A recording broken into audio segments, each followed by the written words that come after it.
வணக்கம் நேர்களே. என்று ஒரு முக்கியமான விடயம் தொடர்பாக நாம் பேச இருக்கின்றோம். இலங்கையில் ஜனாதிபதி ரணில் விக்ரமசிங்க தற்பொழுது கடன் எல்லாம் தீர்ந்து விட்டது என்பது போல ஒரு கதையாடலை இப்பொழுது செய்திருக்கின்றார். கடந்த 2 நாட்களுக்கு முன்பு அவர் பேசிய பேச்சு இலங்கை இப்பொழுது கடலில் இருந்து மீண்டு விட்டது என்பது போல ஒரு தொனியை வெளிநாட்டில் உள்ளவர்களுக்கும் உள்நாட்டில் உள்ளவர்களுக்கும் ஏற்படுத்தி கொண்டிருப்பதை நாம் பார்க்கின்றோம். இது தொடர்பாக பொருளியல் விரிவுரையாளர் கொழும்பு பல்கலைக்கழகத்தைச் சேர்ந்த கலாநிதி கணேசமூர்த்தி அவர்களை நாம் தொடர்பு கொண்டு கேட்போம். இந்த விடயங்கள் முக்கியமானவை. வணக்கம் சார். வணக்கம். ரணில் விக்ரமசிங்கனுடைய பேச்சு இப்ப எங்களுக்கு இங்க இருந்து பார்க்கும் பொழுது எல்லாம் தீர்ந்து விட்டது, இலங்கை ஒரு சுமூகமான நிலைமைக்கு வந்து விட்டது என்பது போல தெரிகிறது. என்ன நிலைமை?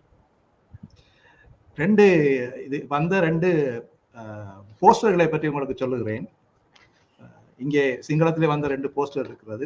அதனுடைய தலைப்பு ஒன்று ஆரஞ்சிய சுபாய். ஆரஞ்சிய சுபாய் என்று சொன்னால் வருகின்ற செய்தி சுபமானது. இப்போது இந்த பேஸ்புக் தளங்களிலே இன்னும் ஒரு செய்தி போய்கொண்டிருக்கிறது, ஒரு விளம்பரம் போய்கொண்டிருக்கிறது. மேவிழாவே ரணில் தமாய், இந்த நேரத்தில் ரணில் தான். ஆகவே இந்த 2க்கும் நீங்கள் சொன்ன அந்த விடயத்துக்கு இடையிலே நிறைய தொடர்பு இருக்கிறது. அவருடைய கருத்தின்படி இப்போது நாடு இந்த வங்குரோத்து நிலையிலிருந்து மீண்டு விட்டதாக, அந்த தொங்கு பாலத்தில் இருந்து பாதுகாப்பாக நாட்டை அடுத்த கட்டத்துக்கு கொண்டு போய் விட்டதாக அவர் மார்த்தட்டி கொள்ளுகிறார். குறிப்பாக சொல்ல போனால் இந்த அவருடைய உரை நடைபெற்றுக் கொண்டிருக்கின்ற போது, அவர் அந்த உரையாற்றி கொண்டிருக்கின்ற போதே அவருடைய ஆதரவாளர்கள் பல இடங்களிலும், இலங்கையினுடைய பல இடங்களிலும் வெடிகொளுத்தி ஆரவாரம் செய்த சம்பவமும் இருந்திருக்கிறது. ஆகவே இந்த உண்மையிலே நடந்த விடயம் என்ன என்பது பெரும்பாலும் பொதுவாக பொதுமக்களுக்கு தெரியும். கடன் வாங்கிய ஒரு நாடு அந்த கடனை மீளச் செலுத்த முடியாது என்று அறிவித்துவிட்டு கடன் வழங்கியவரிடம் சென்று, ஐயா எனக்கு இப்போது கடனை செலுத்த முடியவில்லை, நீங்கள் உங்களுக்கு ஏதாவது சலுகை தாருங்கள் என்று கேட்கலாம். அவ்வாறான சலுகையின் போது ஒன்றில் அந்த கடனை மீளச் செலுத்துவதற்கான ஒரு காலப்பகுதியை நீடிக்க முடியும். நாங்கள் அதை சொல்லுவோம் ஸ்ட்ரெச்சிங் பண்றதுன்னு சொல்லி, காலத்தை நீடித்து கொடுப்பது. 2வது சொல்லலாம், ஐயா என்னால் இந்த கடனை நீங்கள் முழுமையான தொகையால் கட்ட முடியவில்லை, உங்களால் ஒரு குறிப்பிட்ட அளவை குறைத்துக் கொள்ள முடியுமா என்று கேட்கலாம். 2வது. 3வது, இந்த கடனுக்கான வட்டி கொஞ்சம் கூடுதலாக இருக்கிறது, அதனை குறைத்துக் கொள்ள முடியுமா என்று கேட்கலாம். இந்த 3 விஷயமும் தான் இந்த கடன் மறுசீரமைப்பு சம்பந்தமான விடயங்களில் நடைபெறக்கூடிய. இப்போது இந்த கடன்களை பெற்றவர்களிடம், குறிப்பாக இந்த உத்தியோகபூர்வ கடன் பெற்றவர்களிடம், இந்த உத்தியோகபூர்வ கடன் சொல்ல ஒபிஷியல் கிரெடிட் கமிட்டி என்று சொல்லுவார்கள், அந்த கமிட்டியிடம் சென்று கிட்டத்தட்ட 10 பில்லியன் அமெரிக்க டாலர்கள் பெறுமதியான கடன்களை மீளச் செலுத்துவது தொடர்பிலே ஒரு ஒப்பந்தத்துக்கு வந்திருக்கிறார். அதன் அடிப்படையிலே இலங்கை அந்த கடன்களை இப்போது செலுத்த ஆரம்பிக்க தேவையில்லை, மீள 2028ஆம் ஆண்டிலிருந்து நீங்கள் செலுத்த ஆரம்பியுங்கள், அதனை 2043வது ஆண்டு வரையிலே முழுமையாக செலுத்தி முடியுங்கள். ஒரு கேள்வி நான் கேட்கிறேன், இது பாரிஸ் கிளப்போட பேசினாரா, நான் பாரிஸ் கிளப்போட? ரெண்டோடையும் பேசுகிறேன். ரெண்டும். பாரிஸ் கிளப் என்றதும் பாரிஸை தளமாக கொண்ட கடன் வழங்குனர்கள் ஒபிஷியல் கிரெடிட் கமிட்டி என்றதும் அதில் 3 நாடுகள் வேறுபடுகின்றன. ஜப்பானும் இந்தியாவும், மற்றது இன்னும் பிரான்ஸ், இன்னும் ஒரு நாடு இருக்கிறது. ஆகவே இந்த பாரிஸ் கிளப் என்ற நாடுகளோடு இன்னும் 3 நாடுகளை சேர்த்துதான் இந்த கடன் மறுசீரமைப்பு இடம்பெற்றது. சீனாவும் அதை உள்ளடங்குகின்றது இந்த மற்ற நாடுகளின் அடிப்படையிலே. ஆக மொத்தமாக 10 பில்லியன் சம்பந்தமாக இந்த கடன் நீட்சி வழங்கப்பட்டிருக்கிறது. ஆகவே இது இப்ப இந்த கடனை நீங்க மீளச் செலுத்துவதை 28ஆம் ஆண்டு ஆரம்பியுங்கள். 4 வருஷ இடைவெளி இருக்கிறது. அந்த 4 வருஷத்துக்குள்ளே நீங்கள் திரட்டுகின்ற பணத்தை வைத்துக் கொண்டு நாட்டை முன்னேற்றிக் கொள்ளுங்கள். அதன் பிறகு அந்த கடனை நீங்கள் மீளச் செலுத்தலாம். ஆனால் அந்த குறிப்பிட்ட காலப்பகுதிக்குரிய வட்டியை நீங்கள் சேர்த்து செலுத்தத்தான் வேண்டி இருக்கும். அது சம்பந்தமாக வெளிப்படையாக எதுவும் சொல்லப்படவில்லை.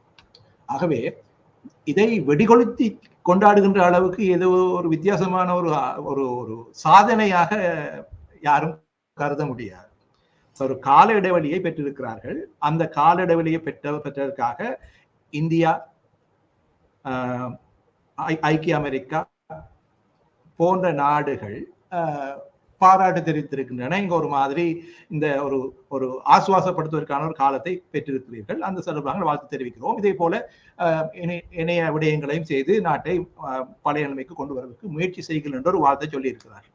ஆகவே இது சொல்லுவார்கள், உடனேயே அதுக்கு எதிர்வினையாக சொன்னார்கள், இது நரகத்திலே விடப்படுகின்ற ஒரு இடைவேளை. ஆகவே நரக வாழ்க்கை வாழ்ந்து கொண்டிருக்கிறவர்களுக்கு ஒரு இடைவேளை கிடைத்திருக்கிறது. அது அந்த கடனை மீளச் செலுத்த ஆரம்பிக்கின்ற போது, இன்னும் 2043 ஆண்டு வரையிலே அது செலுத்தப்பட போன்ற போது அதுவரை காலம் காணப்படுகின்ற வட்டி தொடர்பாகவும் செலுத்த வேண்டியிருக்கும். ஆனால் இந்த விவரங்கள் எதுவுமே வெளிவரவில்லை, இந்த அறிவிப்பிலோ அல்லது இந்த உரையிலோ வரவில்லை. தொடர்பான முழு விவரங்களும் அடுத்த மாதம் 2ஆம் தேதி பாராளுமன்றத்துக்கு எத்தி வைக்கப்படும் என்ற ஒரு உறுதிமொழியாக சொல்லியிருக்கிறார். ஆகவே இப்போதைக்கு இது ஒரு நாடு வங்குரோத்து நிலையை கடந்து விட்டது என்பதை அவர் அறிவித்திருக்கிறார். பழையபடி இந்த IMF-னுடைய உதவி திட்டத்தை பயன்படுத்தி நாட்டை மீட்க முடியும் என்ற ஒரு நம்பிக்கையை அவர் வெளியிட்டிருக்கின்றார். நான் அதனை செய்திருக்கிறேன் என்று தான் அதற்கு உரிமையும் கோரியிருக்கிறார். இப்ப இது 100 பில்லியனா 100.2 பில்லியன் கடனா இருக்குது இலங்கைக்கு. இலங்கை அந்த கடன் செலுத்த முடியாது என்று அறிவித்த ஏப்ரல் மாதம் 2022ஆம் ஆண்டு இருந்த கடன் தொகை IMF-னுடைய கணிப்பீட்டின் படி கிட்டத்தட்ட 84 பில்லியன் என்ற அளவிலே, நாங்கள் அதை விட சற்று அதிகமாக இருந்திருக்க கூடும் என்றால் அந்த அறிக்கை தயாரிக்கப்பட்ட காலப்பகுதிக்கும் அது இந்த 2022ஆம் ஆண்டு காலப்பகுதிக்கும் இடையில வித்தியாசம் இருக்கிறபடியினால், ஆனால் அந்த செலுத்தாமல் விட ஆரம்பித்து 2022ஆம் ஆண்டு ஏப்ரல் மாதத்தில் இருந்து இதுவரை காலப்பகுதியிலும் இந்த கடந்த மே மாதம் முடிகின்ற காலப்பகுதி வரையிலும் 100.2 பில்லியன் அமெரிக்க டாலர்கள் வெளிநின்ற கடன்களாக இருக்கின்றன. அதிலே உள்நாட்டு கடனும் இருக்கிறது, வெளிநாட்டு கடனும் இருக்கிறது. அப்ப அந்த டொமஸ்டிக், நான் ஒரு டிராஃப்ட் ஒன்று பார்த்தேன், இந்த டொமஸ்டிக் 57.3 பில்லியன், மற்றது எக்ஸ்டர்னல் 37 பில்லியன். அந்த விஷயங்கள் எல்லாம் என்ன? இப்படி இந்த கடன்களை 2 விதமான மூலாதாரங்களிலிருந்து பெற்றிருக்கிறார்கள். உள்நாட்டிலே கடன் பெற்றிருக்கிறார்கள், அதே போல வெளிநாட்டிலிருந்தும் கடன் பெற்றிருக்கிறார்கள். இந்த உள்நாட்டிலிருந்து கடன் பெறுகின்ற போது நாங்கள் பொதுவாக நினைப்போம் அது இலங்கை ரூபாயில தானே பெறப்போகிறது. இல்லை, உள்நாட்டிலும் டொலர் அடிப்படையிலான கடன்களை பெற்றிருக்கிறார்கள். எப்படி என்று சொன்னால், அது வங்கிகள் மற்றும் நிதி நிறுவனங்களிடம் டொலர் கையிருப்புகள் இருக்கும். அந்த டொலர் கையிருப்புகளை அந்த நிறுவனங்கள் இறைமை முறைகளை வாங்குவதற்காக, கடன் முறைகளை வாங்குவதற்காக பயன்படுத்தி அதிலே முதலீடு செய்யும். ஆகவே உள்நாட்டிலும் சர்வதேச இறைமை முறைகள் என்று அதுக்கு பேர். அப்ப அவற்றை வாங்கி அதிலே முதலீடு செய்திருக்கும். ஆகவே உள்நாட்டிலும் கடன்கள் பெறப்பட்டிருக்கின்றன. அந்த கடன்களை சற்று சில மாதங்களுக்கு முன்னால் அரசாங்கம் அதனை மறுசீரமைத்தது. குறிப்பாக இந்த EPF, ETF போன்றவற்றை அதிலிருந்து சில கால நீட்சியை பெற்று அதன் மூலமாக கடன் மறுசீரமைப்பு செய்தது. அதிலே வங்கிகள் மீது எந்த விதமான அழுத்தங்களும் வரவில்லை. இப்போது அந்த வெளிநாட்டு கடன்களை மறுசீரமைக்கின்ற பணிகள் இடம்பெற்றிருக்கின்றன. அதிலே அந்த இருதரப்பு கடன்கள் மற்றும் வணிக கடன்கள் என்று 2 வகை இருக்கிறது. ஆகவே இந்த ஒபிஷியல் சோர்ஸ் என்று சொல்லுகின்ற உத்தியோகபூர்வ கடன்களைத்தான் இப்போது மறுசீரமைத்திருக்கிறார்கள்.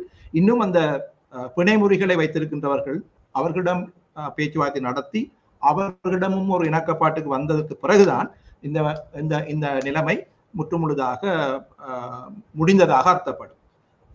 ஆரம்பத்திலே அரசாங்கம் சொன்னது கிட்டத்தட்ட இந்த தொகையிலே, வெளியின்ற தொகையிலே கிட்டத்தட்ட 17 பில்லியன்களை நாங்கள் குறைத்துக் கொள்ளுமாறு கேட்க போகிறோம் என்று சொல்லி.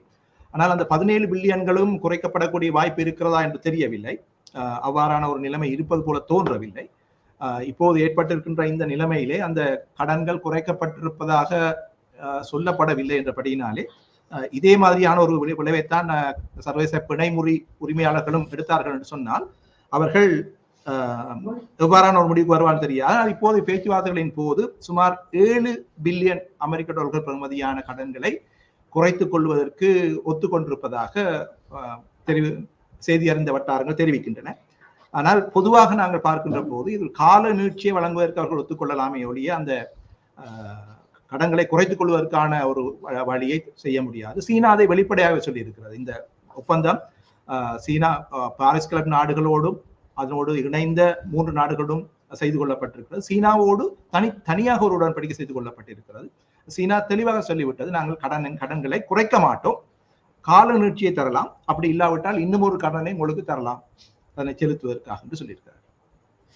அதான் இப்ப பிரசன்ன ரணதுங்க அமைச்சர் குறிப்பிட்டிருக்கிறார், இப்போது மீண்டும் நாங்கள் சர்வதேசத்துல கடன் வாங்கலாம் என்று. அது ஒரு பெருமையா அவர் சொல்றார்.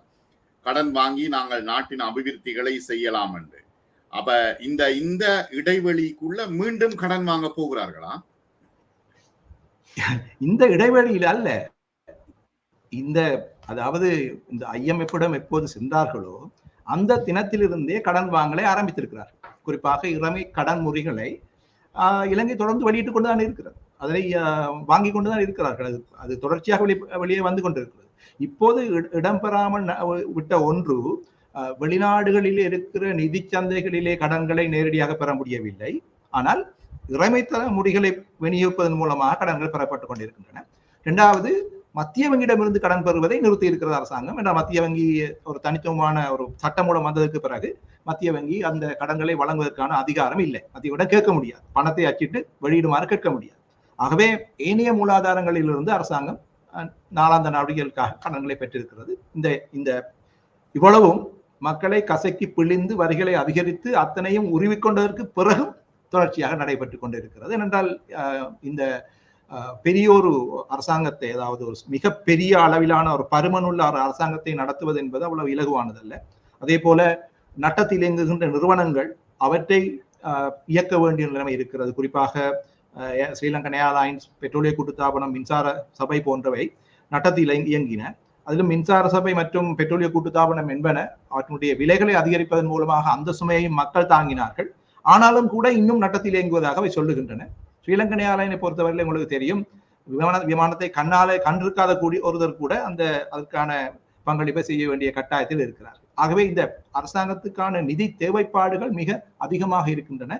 கடன்களை மீளச் செலுத்துவதற்கு ஆரம்பிப்பதற்கு முதலே பெறுகின்ற பணம் போதாமல் நிலையிலே இருக்கிறது. எனவே மேலும் வரிகளை அதிகரிக்க வேண்டும் என்ற ஒரு நிபந்தனை இன்னும் இருக்கிறது. ஆகவே அடுத்து வருகின்ற நிதியாண்டிலே 2025 ஆண்டிலே புதிய வரிகள் வரக்கூடிய வாய்ப்புகள் மிக பிரகாசமாக தென்படுகின்றன. சிறந்த பொருளாதார முகாமைத்துவத்தை தாங்கள் கையாண்டதன் காரணமாக இந்த வங்குரோத்து நிலைமையிலிருந்து மீண்டிருப்பதாக ரணில் விக்ரமசிங்கே சொல்கின்றார். என்ன சிறந்த சிறந்த பொருளாதார முறைமை என்பது அவருடைய கருத்தின்படி இந்த பொருளாதாரத்தை பொருளாதாரத்தை சுருக்கி இருக்கிறார்கள். கிட்டத்தட்ட 84-87 பில்லியன் அமெரிக்க டாலர் வரையிலே இருந்த பொருளாதாரம், அதனுடைய அளவு 2018 ஆண்டிலே அதனை 73 பில்லியனாக சுருக்கி, அதே வேளையிலே மக்களுக்கு வழங்கப்பட்டிருந்த மானியங்கள் மற்றும் ஏனைய சலுகைகள் எல்லாம் நீக்கி, வரிகளை சுமத்தி அவர்களை கசக்கி பிழிந்து அவர்களிடம் இருக்கின்ற சாற்றை எடுத்து அதை வைத்துக்கொண்டு ஓரளவுக்கு நடத்தி கொண்டு இந்த அடைவு பெறப்பட்டிருக்கிறது. பொருளாதார ரீதியிலே அவர் சொல்லுகின்ற 4 விஷயங்கள் இருக்கிறது அவருடைய அடைவாக. பணவீக்கம் 70% இருந்து நான் குறைத்திருக்கின்றேன். இந்த இளைஞனுடைய கையிருப்புகள், அதாவது வெளிநாட்டு சொத்து கையிருப்புகள் மிக குறைந்த மட்டத்தில் இருந்தன. நான் 5.5 பில்லியன் வரையிலே கூட்டி இருக்கின்றேன். இப்போது அதாவது பற்றாக்குறைகள் இல்லை. மக்கள் அவருடைய அந்த பேச்சு நடுவிலே காட்டப்பட்ட ஒரு விடயம், மக்கள் அந்த கடைத்தெருவுகளுக்கு சென்று இரவு உணவகங்களிலே உணவருந்துகிறார்கள், கடைகளுக்கு செல்லுகின்றார்கள். அந்த பன்சலையில, அதாவது அந்த நாங்கள் சொல்லுவோமே வெசாக்கின் போது காட்டப்படுகின்ற தோரணங்களை பார்க்க செல்லுகின்றார்கள். மக்கள் மகிழ்ச்சியாக இருக்கிறார்கள் என்றவாறு அவர் தன்னுடைய அடைவை சொல்ல வெளிக்கிடுகின்றார். ஆனால் இந்த அடைவுகள் அத்தனையுமே, இவ்வாறான அந்த வேடிக்கைகள் அத்தனையுமே கொழும்பு போன்ற நகர்ப்புற பிரதேசங்களிலே தான் பெரும்பாலும் இருக்கின்றது அல்லாமல் நாட்டுப்புற பிரதேசங்களிலே, அதாவது கிராமப்புற பிரதேசங்களிலே வாழுகின்ற மக்களுடைய நிலைமையை அங்கு சென்று பார்த்தால் தான் தெரிய வரும். ஆகவே மத்தியதர வகுப்பு இப்போது வீழ்ந்திருக்கின்றது. ஆனால் இந்த உயர்மட்ட வகுப்பு இந்த விலை அதிகரிப்பையோ அல்லது வரி அதிகரிப்பையோ அவ்வளவு தூரம் உணராத ஒரு தரப்பு இவ்வாறான வேடிக்கைகளில் ஈடுபட்டு கொண்டிருப்பது என்னவோ உண்மைதான். ஆனால் இந்த அடைவு, அதாவது அவசியமான ஒன்று, இந்த விதமான ஒரு பொருளாதார வீழ்ச்சி வந்தது. அந்த வீழ்ச்சியிலிருந்து நாங்கள் விடுபடுவதற்காக மக்கள் கஷ்டப்பட்டார்கள். மக்களுடைய கஷ்டத்தின் மூலமாக தான் நாங்கள் அடைந்திருக்கிறோம். என்னுடைய பொருளாதார கொள்கைகள் மக்களை கஷ்டப்படுத்தினாலும் இந்த அடைவை அடைந்திருக்கிறது என்று அவர் சொல்லுகின்றார். பெரும்பாலும் இவ்வாறு விழுந்த நாடுகள் எழும்புவதற்கு கஷ்டப்பட்டிருக்கின்றன. அதில் எந்த மாற்று கருத்தும் இல்லை. சில வேளைகளே அந்த கால இடைவேளையும் அதிகமாக இருந்திருக்கிறது. நாடு விழுந்து விட்டது என்று சொல்லுகிறாரே, அது தானாகவா விழுந்தது? அது தானாக விழுந்ததா? அந்த பணம் எங்கே சென்றது? பெறப்பட்ட பணம், அந்த கடனாக பெறப்பட்ட பணம் என்ன நடந்தது? அது முறையாக செலவிடப்பட்டதா? எதற்காக செலவிடப்பட்டது? எங்கு செலவிடப்பட்டது? அவற்றின் மூலமாக பெறப்பட்ட வருவாய்கள் என்ன? இது போன்ற விடயங்கள் எதையுமே கருத்தில் கொள்ளாமல் நாடு தானாகவே விழுந்து விட்டது, பொருளாதாரம் தானாகவே விழுந்து விட்டது. அதிலிருந்து மீண்டு வருவதற்காக நாங்கள் முயற்சிக்கின்றோம். அடிப்படை என்னவென்று பார்க்காமல் அதனுடைய மூலாதாரங்கள் நதி மூலம் ரிஷி மூலம் என்னவென்றதை ஆராய்ந்து பார்த்து அது மீண்டும் நடைபெறாமல் தவிர்ப்பதற்கான நடவடிக்கை எதுவும் எடுத்தீர்களா என்று கேட்டால் ஒன்றுமில்லை. அப்படி எதுவுமே இல்லை. பொறுப்பு கூற வேண்டியவர்கள் யார் என்று கேட்டால் அதற்கும் பதில் இல்லை. நீதிமன்றம் அதற்குரிய பதிலை சொல்லி இருக்கிறது. ஆனால் அவர்கள் இன்னும் சொகுசாக வாழ்ந்து கொண்டிருக்கிறார்கள். ஆகவே பொருளாதாரத்தை தானாகவே விழுந்தன்னு சொல்லுகின்ற ஒரு கற்பனை ஒரு மிகைப்படுத்தப்பட்ட ஒன்று. அதற்கு காரணங்கள் இருக்கின்றன, காரியங்கள் இருக்கின்றன, அதற்குரிய காரண கர்த்தாக்களும் இருக்கிறார்கள்.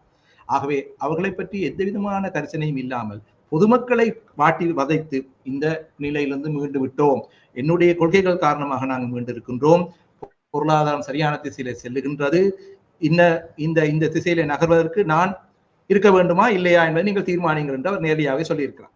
ஆகவே இந்த நிலையிலிருந்து தொடர்ந்து இப்படியே சென்று இந்த நிலையிலிருந்து மீள்வதற்கு தன்னுடைய இருப்பு அவசியம் என்பதை அவர் சொல்லியிருக்கின்றார். அதனைத்தான் இந்த மேவிழாவே ரணில் தமா என்கின்ற அந்த சுலோகம் தெளிவாக வெளிப்படுத்தி இருக்கிறது. ஆனால் இப்ப இவ்வாறு பொதுமக்களுக்கு பொய்யுரைத்து அல்லது பொதுமக்களை ஏமாறு அரசியல் செய்ய வேண்டிய தேவை ஏன் ரணிலுக்கு வருகிறது? அவரை பொறுத்த மட்டிலே அவருடைய நீண்ட கால கனவு இந்த பதவி. உண்மையிலேயே சொல்ல போனால் அவர் ஒரு கெட்டிக்காரன் கூடத்தான். அதிலே அவரை எதையும் சொல்ல விரும்பவில்லை என்றால் இதற்கு முன்னரும் கூட நாடு மோசமான பொருளாதார நிலைமையை நோக்கி சென்ற போது அவர் தலையிட்டு இருக்கின்றார். ஏதோ ஒரு வகையிலே தலையிட்டு இந்த நாட்டினுடைய பொருளாதாரத்தை அவர் கருதுகின்ற அந்த திறந்த பொருளாதாரம் மற்றும் மேற்குலக சார்ந்த பொருளாதார கொள்கைகள் ஊடாக உண்மையை சொல்ல போனால் அவர் உள்ளூரிலே இருக்கின்ற பொருளியலாளர்களை நம்ப மாட்டார். அவருக்கு ஹார்வர்ட், கேம்பிரிட்ஜ் போன்ற நாடுகளிலிருந்து வருகின்ற பொருளியலாளர்கள் தான் அவருக்கு தேவை. அப்படிப்பட்டவர்களுடைய அந்த பொருளாதார கொள்கைகளை அமுல்படுத்துவதன் மூலமாக ஓரளவுக்கு அவர் அந்த நாட்டினுடைய பொருளாதார 2015 நீங்க பார்க்கலாம், வரி சீர்திருத்தங்களை மேற்கொண்டார், அந்த கொள்கைகளை அமுல்படுத்தினார். நாடு கிட்டத்தட்ட ஒரு அந்த வீழ்ச்சியடைந்து கொண்டு போகின்ற ஒரு பொருளாதாரத்தை அவர் சற்று ஆசுவாதப்படுத்தக்கூடிய பொருளாதார கொள்கைகளை அமுல்படுத்தினார். எந்த சந்தேகமும் இல்லை. ஆனால் வளமையாகவே அவர் அவ்வாறு வந்து ஒரு நெருக்கடியில் இருக்கின்ற பொருளாதாரத்தை மீட்பதற்கு முயற்சிக்கின்ற போது பொருளாதாரம் மீழ்ச்சியடைந்து வரும். அதனை பயன்படுத்தி அடுத்த குழுவினர் தங்களுடைய ஆட்சி இருப்பை தக்க வைத்துக் கொள்வார்கள், இவர் வீட்டுக்கு சென்று விடுவார். இதுதான் இவ்வளவு காலமும் நடைபெற்று வந்தது. இந்த தடவை பார்க்கலாம். உண்மை. ஆனால் இன்னும் ஒரு விஷயம் என்னன்னா, ஏனைய ஜனாதிபதி வேட்பாளர்கள், அது சஜிதா இருக்கட்டும், அனுராவா இருக்கட்டும், யாரா இருக்கட்டும், IMF-ஓடு நாங்கள் பேசி மீள செய்ய போகின்றோம் என்று குறிப்பிடுகின்றார்கள். அது சாத்தியப்படாத ஒரு விஷயமே. ஏன் இவ்வாறு அவர்கள் குறிப்பிடுகின்றார்கள்? என்ன செய்யலாம் IMF-ஓடு பேசி? இப்போதைய சூழ்நிலையிலே IMF-னுடைய அந்த ஒப்பந்தம் சில விடயங்களை வெளிப்படையாக சொல்லி இருக்கிறது, சில விடயங்களை வெளிப்படையாக சொல்லவில்லை. அரசாங்கம் தன்னுடைய வருமானத்தை அதிகரிக்க வேண்டும், மொத்த உள்நாட்டு உற்பத்தியினுடைய 15% என்பது சொல்லப்பட்டிருக்கிறது. அதற்கு நீங்கள் இந்தந்த வரிகளைத்தான் அதிகரிக்க வேண்டும் என்றோ அல்லது இப்படித்தான் செய்ய வேண்டும் என்றோ வலியுறுத்தவில்லை. ஒரு ரோட் மேப்பை காட்டியிருக்காங்க, இந்தந்த வரிகளை இங்க பயன்படுத்தலாம் என்று. அப்ப அரசாங்கம் தான் தீர்மானிக்க வேண்டும் எவ்வாறு அந்த வருமானத்தை அதிகரிப்பது என்று. அந்த வருமானத்தை எவ்வாறு அதிகரிக்கலாம் என்பது சம்பந்தமான அந்த விடயங்கள் வெளிப்படையாகவே இந்த வரிகள் கட்டாயம் அதிகரிக்கப்பட வேண்டும் என்று சொல்லி IMF சொல்லவில்லை. அதனை செய்தது இலங்கை அரசாங்கம்.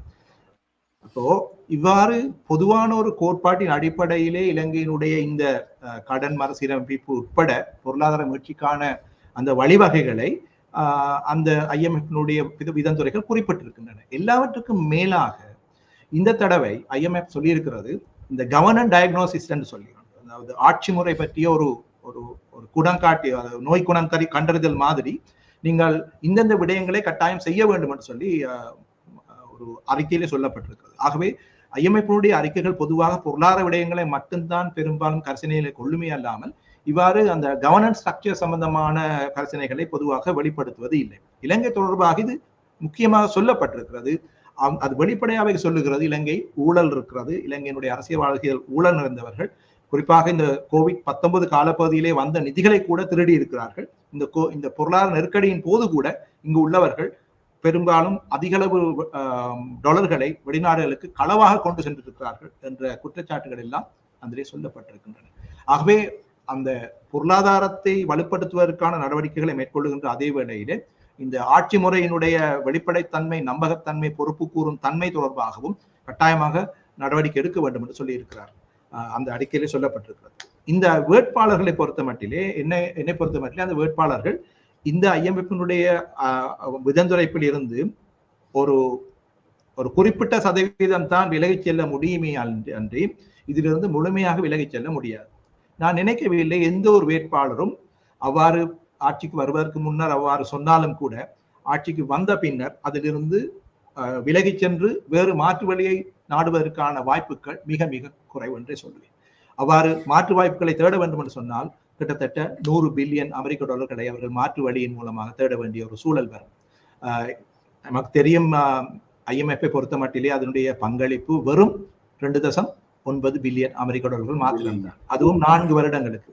ஆக நீங்க பார்க்கலாம், இந்த ஒப்பந்தத்தின் மூலமாக இலங்கைக்கு கிடைக்கின்ற நிதி மிக மிக சொற்பம், அற்பம். ஆனால் இந்த சீர்திருத்தங்கள் மூலமாக இலங்கை IMF-னுடைய பார்வையிலே இருக்கின்ற ஒரு நாடு என்ற அங்கீகாரம் இலங்கைக்கு ஏனைய நிதி வழங்குகின்ற நபர்களுக்கு அல்லது நிறுவனங்களுக்கு ஒரு நம்பகத்தன்மையை ஏற்படுத்தும். அதே போல இந்த ரேட்டிங் ஏஜென்சிஸ் சொல்லுகின்ற ஏஜென்சிஸ், தரமிட நிறுவனங்கள் இலங்கையை முதலீட்டுக்கு உகந்த ஒரு சூழலுக்கு கொண்டு செல்லக்கூடிய வாய்ப்புகள் இருக்கின்றன. ஆக இந்த நன்மைகளை வைத்துக்கொண்டு இலங்கை எவ்வாறு தன்னுடைய பொருளாதாரத்தை விரிவாக்க முடியும் என்பதை அடிப்படையாக வைத்துக் கொண்டுதான் இதிலிருந்து வெளியிலே வருவதற்கான வழிகள் தென்படும். ஆகவே அதே வேளையிலே இந்த மாற்று வேட்பாளர்களை பொறுத்த மட்டிலே பொருளாதார ரீதியாக திருத்தங்களை செய்கின்ற அதே வேளை வீண் விரயங்களை தவிர்த்து அதே போல வெளிப்படைத்தன்மையுடன் பொறுப்பு கூறும் தன்மையுடன் செலவுகளை மேற்கொண்டு ஒரு பொருத்தமான அளவு அரசாங்கத்தை அமைத்து ஆட்சியை நடத்துகின்ற போது இந்த பிரச்சனையிலிருந்து வெளிவரக்கூடிய தன்மை இன்னும் அதிகரிக்கும். இந்த வெளிப்படைத்தன்மை போன்ற IMF கருதுகின்ற ஆட்சி முறை சார்ந்த முன்னேற்றங்களை கட்டாயம் செய்ய வேண்டிய ஒரு சூழல் இருக்கிறது. அதை பற்றி நான் நினைக்கின்றேன் மற்ற கட்சிகளிலே இருக்கின்றவர்கள் கூடுதலான கரிசனை செலுத்துகின்றார்கள். இப்போது அரசாங்கமும் கூட அண்மையிலே சில சட்ட மூலங்களை சமர்ப்பித்து சட்டமாக்கி இருக்கிறது. உதாரணமாக மத்திய வங்கி சட்ட மூலம், அதே போல செலவீடுகள் சம்பந்தமான அரசு துறையினுடைய செலவீடுகள் சம்பந்தமான சட்டம் மூலம் போன்ற 4 சட்டங்கள் பொருளாதார சீர்திருத்த சட்டம் என்ற அடிப்படையிலே முன்வைக்கப்பட்டிருக்கின்றன. அந்த சட்டங்களுடைய உட்பொருள் என்னவென்று சொன்னால், இப்ப இதுவரை இருந்தது போல அல்லாமல் இனி வருகின்ற அரசாங்கங்களிலே அந்த செலவீடுகளை மேற்கொள்ளுகின்ற போது அரசியல்வாதிகளும் அதிகாரிகளும் தாங்கள் மேற்கொள்ளுகின்ற நடவடிக்கைகளுக்காக பொறுப்பு கூற வேண்டிய ஒரு சூழல் உருவாகும். ஆகவே இப்போது இந்த அரசாங்கம் கூட இந்த பொறுப்பு கூறல் சம்பந்தமாக ஒரு சிறிய முன்னேற்றகரமான ஒரு அடியை எடுத்து வைத்திருக்கிறார் என்று நான் கருதி கொள்ளலாம். இந்த உள்நாட்டு உற்பத்தியை பெருக்கினாலே ஒரு பெரிய சாதனையை நிலைநாட்டலாம். ஆனால் அதில் அவர்கள் கவனம் செலுத்துகின்றார்களே இல்லை. அதுக்கு என்ன காரணம் சார்? உள்நாட்டு உற்பத்தியை பெருக்குவதற்கு என்று சொல்லுகின்ற போது இதிலே சற்று நாங்கள் தெளிவாக பார்க்க வேண்டும். இந்த இலங்கை ஒரு சிறிய நாடு, விவசாயத்தை அடிப்படையாக கொண்ட ஒரு நாடு. இப்போதுதான் கைத்தொழில் துறையிலே சில முன்னேற்றங்கள் ஏற்பட்டிருக்கின்றன. அதுவும் கைத்தொழில் என்று வருகின்ற போது முற்றுமுழுதாக ஆடை கைத்தொழில், அது தவிர வேறு சிறிய ரக கைத்தொழில்கள் சற்று இப்போதுதான் முன்னேறி கொண்டு வருகின்றன. சேவை துறையிலே சில முன்னேற்றங்கள் வந்திருக்கின்றன, அதிலும் குறிப்பாக சுற்றுலாத்துறை. அது தவிர இலங்கையிலே உற்பத்தி செய்யப்படுகின்ற பொருட்கள், அந்த பொருட்களுடைய வேல்யூ அடிஷன், அதாவது உள்நாட்டிலே அதுக்குரிய அந்த பெறுமதி சேர்க்கப்படுகின்ற போது இறக்குமதி செய்யப்பட்ட மூலப்பொருட்களை அல்லது இடைநிலை பொருட்களை அடிப்படையாக வைத்துக்கொண்டு உள்நாட்டிலே ஒரு சிறிய ஒரு வேல்யூ அடிஷன் தான் கிடைக்கிறது. அது மட்டுமல்லாமல் அவ்வாறு நாங்கள் உற்பத்தி செய்கின்ற பொருட்கள் விலை கூடிய பொருட்கள் அல்ல, விலை உயர்ந்த பொருட்கள் அல்ல. ஆகவே தொழில்நுட்ப ரீதியிலே அவை சிறந்த பொருட்களும் அல்ல, விலை கூடிய பொருட்களும் அல்ல, உலக சந்தையிலே போட்டித்தன்மை வாய்ந்த பொருட்களும் அல்ல. ஒரு விஷயத்தை நாங்கள் ஞாபகத்தில் வச்சுக் கொள்ள வேண்டும். இலங்கையினுடைய சனத்தொகை கிட்டத்தட்ட 22 மில்லியன். ஆகவே இலங்கைக்குள்ளே உற்பத்தி செய்யப்படுகின்ற பொருட்கள் இலங்கை சந்தையை அடிப்படையாக கொண்டு உற்பத்தி செய்தால் இந்த 22 மில்லியனுக்குள்ளதான் குதிரை சட்டிக்குள்ளே ஓட்டுவது போல, குதிரை ஓட்டுவது போல செய்ய, குண்டு சட்டியிலே குதிரை ஓட்டுவது போல செய்ய வேண்டி இருக்கு. ஆனால் இலங்கையை பொறுத்த மட்டிலே இலங்கை இப்போது கவனம் செலுத்த வேண்டியது உள்நாட்டு உற்பத்தியை அதிகரிப்பதற்கு. எதற்காக என்று சொன்னால் வெளிநாடுகளுக்கு ஏற்றுமதி செய்வதற்காக. ஆகவே உள்நாட்டு உற்பத்தியை அதிகரிக்கின்ற போது விவசாயத்துறையினுடைய உற்பத்திகள் அதிகரிக்குமாக இருந்தால் இலங்கையிலே உணவு நெருக்கடியை தவிர்க்கலாம். உணவு நெருக்கடி ஏற்படாது. அந்த உணவு நெருக்கடி, உணவு பாதுகாப்பு என்பது இலங்கை மக்களுடைய தேவைகளிலே முக்கியமான ஒரு உணவு தேவையை பூர்த்தி செய்ய உதவும். ஆகவே அவர்கள் அதிக அளவு கூலியை கேட்க வேண்டி வராது, சம்பள அதிகரிப்பை கேட்க வேண்டி வராது. உணவு போதிய அளவு அது குறைந்த விலையிலே கிடைக்குமாக இருந்தால் இந்தியா போன்ற நாடுகளோடைய ஐரோப்பிய நாடுகளோடு ஒப்பிடுகின்ற போதே இலங்கையிலே உணவுப் பொருட்களுடைய விலைகள் மிக அதிகம். அவர்களுடைய வருமானத்தோடு ஒப்பிடுகின்ற போது மிக மிக அதிகம். ஆகவே இந்த அடிப்படையிலே உள்நாட்டு விவசாய உற்பத்திகளை அதிகரிக்க வேண்டிய கட்டாயம் இருக்கிறது. ஆகவே அது இலங்கையினுடைய பொருளாதாரத்திலே ஒரு ஒரு நிலைத்த தன்மை ஏற்படுத்துவதற்கு உதவி அல்லாமல் உற்பத்தியினுடைய பெருக்கத்துக்கு அது போதாது. அந்த சந்தை போதியதாக இல்லை. எனவே உயர்ந்த பெறுமதி கொண்ட பொருட்களை இலங்கை உற்பத்தி செய்ய வேண்டும், உயர்ந்த பெறுமதி கொண்ட சேவைகளையும் உற்பத்தி செய்ய வேண்டும். நான் சுற்றுலா சொல்லுகின்ற போது ஒரு சில வெள்ளைகளை இங்கே கூப்பிட்டு அவர்களுக்கு சலுகைகள் வசதிகளை வழங்கி இயற்கையை காட்டி அதை செய்து இதை செய்து சில டாலர்களை நாங்கள் உழைக்கலாமே தவிர அதன் மூலமாக நாங்கள் பெரிதாக எதுவும் சாதித்ததாக தெரியவில்லை. மாலைதீவு எடுத்துக்கொள்வோமாக இருந்தால் அங்கே அந்த உல்லாச பயணிகளுக்கு உரிய மிக உயர்ந்த சேவைகள், அதாவது அவர்கள் அதிக பணத்தை செலவிட வேண்டும் என்று விரும்புகின்ற அளவுக்கு அவர்களுடைய அந்த சர்வீஸ் குவாலிட்டி இருக்கிறது. இலங்கையிலே அது பெரும்பாலும் இல்லை. ஆகவே சுற்றுலாத்துறையாக இருந்தாலும் கூட இன்னும் எவ்வளவோ செய்ய வேண்டிய நிலைமை இருக்கிறது. அதே போல பிசினஸ் ப்ரோசஸ் அவுட் சோர்சிங் என்று சொல்லுகின்ற அந்த வணிகம் சம்பந்தமான சேவைகளை வழங்குகின்ற ஒரு நிலையமாக இலங்கை மாற முடியும். சேவைத்துறையிலே வேல்யூவேஷனை மிக அதிகமாக கூட்ட முடியும். கைத்தொழில் துறையை பொறுத்த மட்டிலே வெளிநாட்டு முதலீடுகள் இல்லாமல் கைத்தொழிலை விருத்தி செய்ய முடியாது. ஆகவே வெளிநாட்டு முதலீட்டை கவரக்கூடிய பெரும்பாலான தேவைப்பாடுகள் இலங்கையிலே இதுவரை பூர்த்தி செய்யப்பட்டதாக இல்லை. 78ஆம் ஆண்டிலிருந்தே முதலீட்டாளர்களை வாங்குவோம் கூப்பிடுகிறார்கள். நாங்கள் வரமாட்டோம் என்றும் ஏனைய நாடுகளுக்கு போகிறார்கள். குறிப்பாக இந்த நெருக்கடியின் பிறகு சில நடவடிக்கைகள் எடுக்கப்பட்டிருக்கின்றன. இலங்கை பொறுத்த மட்டிலே இலங்கையிலே ஒரு முதலீட்டாளர் வந்தால் நான் ஏன் இலங்கைக்கு வர வேண்டும் என்று கேட்கிற அளவுக்கு அதுக்குரிய பதில்களை இவர்கள் தயாராக வைத்திருக்க வேண்டும். நீங்கள் பங்களாதேஷுக்கு போறதை விட இங்கே வந்தால் இந்த நன்மைகள் கிடைக்கும் என்பதை அவர்களுக்கு கன்வின்ஸ் பண்ணக்கூடியதாக இருக்க வேண்டும். அதற்கு இலங்கையினுடைய வணிக சூழல் மேம்பட வேண்டும். அவ்வாறு வணிக சூழல் மேம்படுகின்ற போது நாங்கள் அழைக்க வேண்டிய அவசியம் இல்லை, அந்த முதலீட்டாளர்கள் இலங்கைக்குள்ளே வருவார். ஆகவே இலங்கையினுடைய உள்நாட்டு உற்பத்தியை, உள்ளூரிலே உற்பத்தியை பெருக்க வேண்டும் என்பதிலே மாற்று கருத்து இல்லை. ஆனால் அது முன்னைய அரசாங்கம் 2005 பதவியில் இருந்த அரசாங்கம் நாட்டினுடைய தேசிய பொருளாதாரம் என்று கதறி கொண்டிருந்தது அல்லாமல் வெளிநாட்டுகளுக்கு ஏற்றுமதி செய்வதற்கான ஒரு ஏற்றுமதி பொருளாதாரத்தை கட்டியெழுப்ப தவறிவிட்டமை இந்த நிலைமை ஏற்படுவதற்கு மிக முக்கியமான ஒரு காரணம். கடன்களை பெற்று இங்கே உள்நாட்டிலேயே அந்த கடன்களை முதலீடு செய்து அந்த கடன்கள் மூலமாக ரூபாய்களை உழைக்க முற்பட்டார்களே அல்லாமல் டாலர்களை உழைக்கக்கூடிய திட்டங்களிலே அவை முதலீடு செய்யப்படவில்லை. இதுதான் அடிப்படை பிரச்சனை. கடன் வாங்குவது ஒன்றும் பிரச்சனை அல்ல. அமெரிக்கா தான் அதிக அளவிலே கடன் வாங்கிய நாடு உலகத்திலேயே. எங்களுடைய அயல் நாடுகள் எல்லாமே கடன் வாங்கியிருக்கின்றன, சீனா உட்பட. ஆகவே அந்த நாடுகள் கடன் வாங்குகின்ற போது அவற்றை அந்நிய செலாவணியை உழைக்கக்கூடிய திட்டங்களிலே முதலீடு செய்வதன் மூலமாக அந்த உழைப்பை மேற்கொண்டிருக்கிறார்கள். எங்களை விட எங்களுக்கு சமதையாக இருந்த கிழக்காசிய நாடுகளை எடுத்து பார்த்தால் அவர்களுடைய வருமானங்கள், ஏற்றுமதிகள் எல்லாம் மிக துரிதமாக அதிகரித்திருக்கின்றன. அதற்கு காரணமாக அமைந்தது இந்த அந்நிய முதலீடுகள். அந்நிய முதலீடுகள் வருகின்ற போது நாட்டினுடைய செல்வங்களை எல்லாம் விட்டுவிட்டார்கள், நாட்டினுடைய சொத்துக்களை எல்லாம் விட்டுவிட்டார்கள். இது மேற்கினுடைய ஒரு காலனியாக மாறிவிடும் அல்லது இந்தியாவினுடைய ஒரு காலனியாக மாறிவிடும் போன்ற கருத்துக்களை அவ்வப்போது முன்வைப்பதன் மூலமாக இந்த தேச பிரேமிகள் இந்த விடயத்தை இதுவரையிலும் தவிர்த்து வந்திருக்கிறார்கள். இனிமேல் தவிர்க்க முடியுமா என்று தெரியவில்லை. ஏதோ ஒரு வகையிலே இலங்கை இந்த நெருக்கடியிலிருந்து மீண்டு வர வேண்டுமாக இருந்தால் தற்போதைக்கு கடனை வாங்கி ஏதோ செய்து கொண்டு போகலாம். ஆனால் நிரந்தரமாக இதிலிருந்து மீட்சியடைய வேண்டுமாக இருந்தால் இலங்கையினுடைய உற்பத்தி பெருக்கம் அவசியம். அதற்கு வெளிநாட்டு முதலீடுகள் அவசியம். இந்த வெளிநாட்டு முதலீடுகள் இலங்கைக்குள்ளே வராமல் விடுவதற்கு முக்கியமான காரணியாக சுட்டிக்காட்டுவது இலங்கையில் இருக்கின்ற நிர்வாக கட்டுப்பாடுகள். அந்த நிர்வாக கட்டுப்பாடுகளை வைத்துக்கொண்டு அதில் இருக்கின்றவர்கள் அதிகம் பணம் உழைக்கப்படுகிறார்கள். அதை வெளிப்படையாகவே சொல்லி இருக்கிறார்கள் முதலீட்டாளர்கள். அரசியல்வாதிகள் எவ்வளவு தங்களுக்கு எத்தனை அந்த சதவீதம் கிடைக்கும் என்று கேட்கின்றார்கள். இடையில் இருக்கின்ற இடைத்தரர்கள் எங்களுடைய பங்கு என்ன என்று கேட்கின்றார்கள். ஆகவே ஒரு முதலீட்டாளர் இலங்கைக்கு வருகின்ற போது அவர்களுக்கு உரிய சலுகைகளை வழங்கி ஒரு வெளிப்படைத்தன்மையுடைய ஒரு முறையினை இலங்கையிலே தாபிக்க முடியுமாக இருந்தால் இலங்கையினுடைய முதலீடுகள் அதிகரிக்கும். குறிப்பாக இந்த செலவுகள், உற்பத்தி செலவுகள் அதிகமாக இருக்கின்றன. உற்பத்தியினுடைய தரம், தொழில்நுட்ப ரீதியிலே அதனுடைய தரம் குறைவாக இருக்கிறது. ஆகவே சிறக்கும் இயல்பு பெற்ற ஊழியர்கள் பற்றாக்குறையாக இருக்கிறார்கள். ஏனென்றால் வெளிநாடுகளை நோக்கி ஊழியர் படையெடுப்பு நிகழ்கின்றது. ஆகவே இந்த பிரச்சனைகள் நிச்சயமாக இலங்கையினுடைய முதலீட்டு கவர்ச்சியிலே ஒரு பிரச்சனை ஏற்படுத்தும். இந்த விடயங்களை அரசாங்கம் போதிய அளவுக்கு உணர்ந்து கொண்டதா தெரியவில்லை. இலங்கையினுடைய ஏற்றுமதி அபிவிருத்தி சபை இந்த விடயங்களிலே இப்போது சில முயற்சிகளை மேற்கொண்டு வருகிறது. ஆனால் இந்த முயற்சிகள் அத்தனையுமே அரசியல் பின்னணியை கொண்டதாக இருக்கிறது.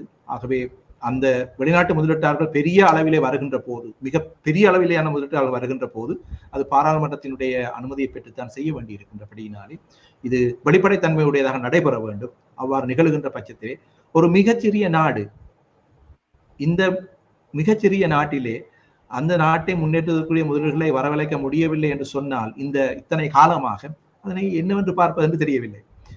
இலங்கை பொறுத்த மட்டிலே அது ஒரு ஒரு ஒரு பலவீனமாகவே நான் பார்க்கின்றேன்.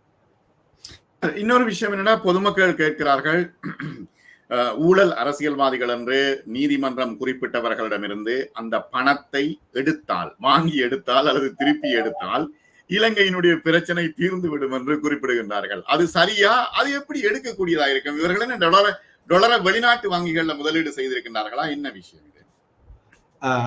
இது சம்பந்தமாக உலக வங்கியிலே இருக்கிறது ஸ்டோலன் அசெட் ரிகவரி ப்ரோக்ராம் சொல்லி ஒன்று இருக்கு.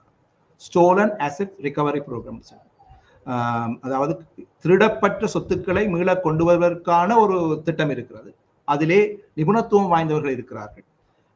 ஆகவே இலங்கை அரசாங்கம் வேண்டுகோள் விடுக்கின்ற பட்சத்திலே இது சம்பந்தமாக நீங்கள் கண்டுபிடிங்கள் என்று சொன்னால் சர்வதேச நியமங்களை பயன்படுத்தி அவர்கள் இலங்கையிலிருந்து இந்த இந்த நிதிகள் எப்படி பெறப்பட்டன, எங்கே செலவிடப்பட்டன, எவ்வாறான ஊழல்கள் இடம்பெற்றன, எங்கே அந்த நிதிகள் இருப்பின் பதுக்கி வைக்கப்பட்டிருக்கின்றன, யாருடைய பெயரில் இருக்கின்றன போன்ற விஷயங்களை எல்லாமே வெளிக்கொண்டு வருவார்கள். உங்களுக்கு ஞாபகம் இருக்கலாம், பாண்டோரா பேப்பர்ஸ் என்று சொல்லியும் வேறு சில பேப்பர்கள் தகவல்கள் வெளிவந்தன.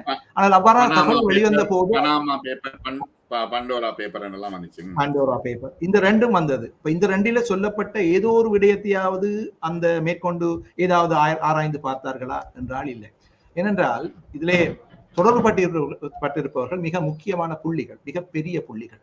ஆகவே இந்த புள்ளிகளை தேடி சென்றால் ஆட்சியில் இருப்பவர்களும் ஆட்சிக்கு வர இருப்பவர்களும் என்று பலரும் இதிலே சிக்க வேண்டிய நிலைமை வரும். எனவே இது ஒரு யாராவது ஒரு ரிஸ்கை எடுத்து இதை நிச்சயமாக செய்ய வேண்டும், இலங்கையை ஒரு நல்ல ஒரு வெளிப்படைத்தன்மை வாய்ந்த ஒரு நாடாக மாற்ற வேண்டும், ஒரு ஆட்சியாளர் வருவாராக இருந்தால் இவ்வாறான நடவடிக்கைகள் மேற்கொள்ளப்பட முடியும். அதன் மூலமாக எல்லாவற்றையும் முடியாவிட்டாலும் கூட ஒரு குறிப்பிட்ட அளவு பணத்தையாவது இலங்கைக்கு மீள கொண்டு வரக்கூடிய வாய்ப்புகள் ஏற்படும். மிக நன்றி சார். ரணில் விக்ரமசிங்கனுடைய பொருளாதார அபிவிருத்தி மற்றும் நாட்டை காப்பாற்றி விட்டோம் என்ற துணிப்பொருளில் ஆற்றிய உரை தொடர்பாக நாம் பேசினோம். நன்றி சார். மீண்டும் மற்றும் ஒரு சந்தர்ப்பத்தில் சந்திப்போம். வணக்கம். நன்றி.